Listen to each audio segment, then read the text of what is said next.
This is a story called The Recital. When I was a kid, I used to have to play in piano recitals, which I hated, because I was never any good at playing the piano in front of other people. Besides, things were always happening to me in these piano recitals. For example, the recital I remember the best from 7 long years of piano lessons was the one in which I played a duet with a girl named Robin Franey.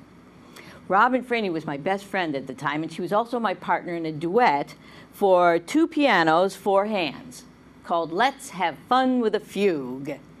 Now, when I was a kid, I'd never seen that word fugue before. I know now that it's a musical composition in which different parts successively repeat the theme, but at the time I had no idea. And I'd never seen it before. I didn't know how to pronounce it.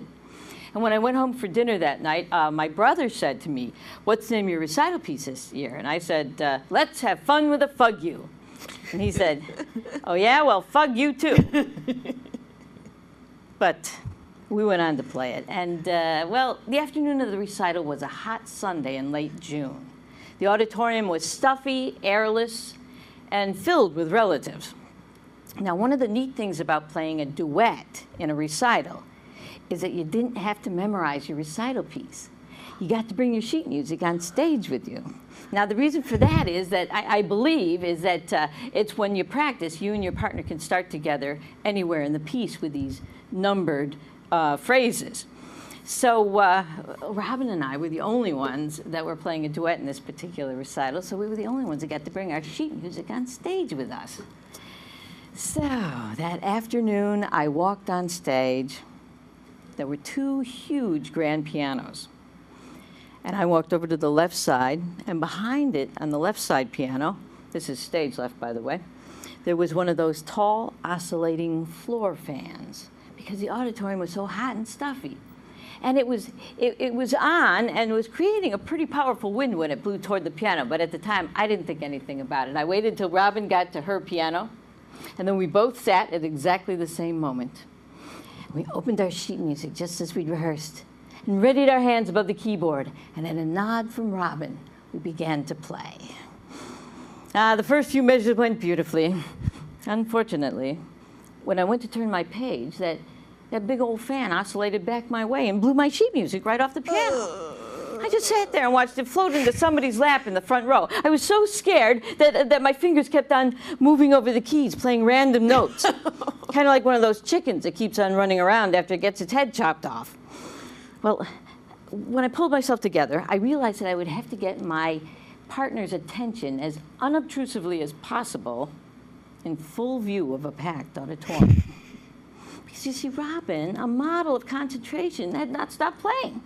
And she didn't seem to notice that I wasn't playing with her. In fact, she didn't seem to be paying attention to what was going on my side of the stage at all. So I decided to whisper across that huge expanse of grand piano. I said, "Robin, wait a minute. My music blew off the piano." She continued to play.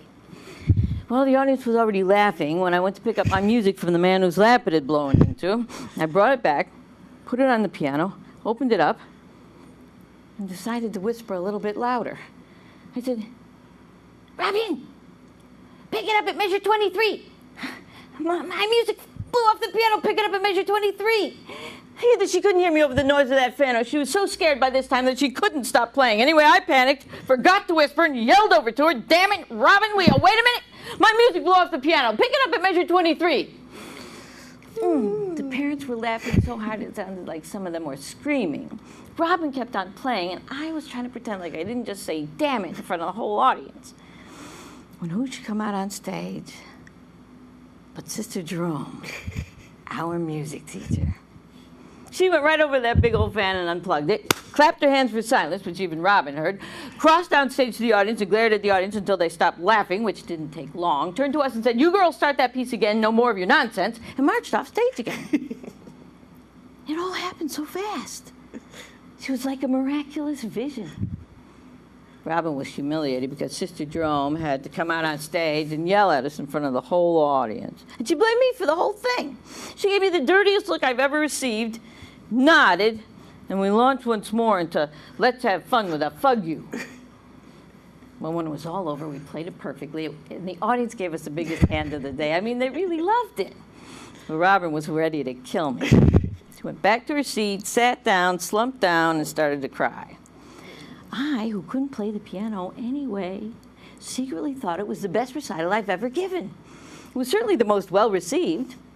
In fact, Robin's father captured the whole thing on film with his home movie camera. And Robin never even invited me over to see it. Anyway, that was the experience that convinced me that I had a future on the stage. Any stage. As long as it didn't have a piano on it.